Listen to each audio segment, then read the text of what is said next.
Abantu abaphuma kwinkolo ye-Islam kwakunye namaKristu bebephakathi kwabo bebezimase lo mthandazo. Lo mthandazo injongo yawo kukuyewula nokukhalimela uhlaselo lweRussia kwelase-Ukraine.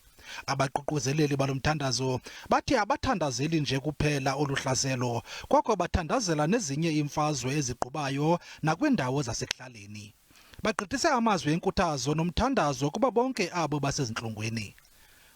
Our aim was here to paint a little picture of unity, because we believe strongly that our Creator wants us to be united.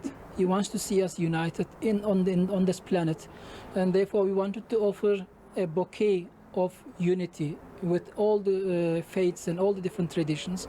So I think we've achieved it here, and we really would like to encourage all other groups around the country, around the world, to come together and to start offering prayers.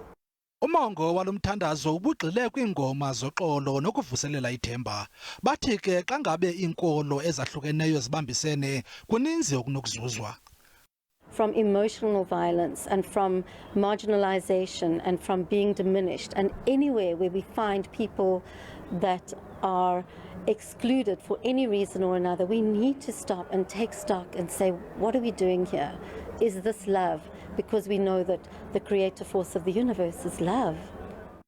Bahlabe ikhwelo ke kwilizwe ngokubanzi nakwihlabathi ukuba kubekho imbumba yamanyama kusengelwe thungeni linye zizo zonke izizwe.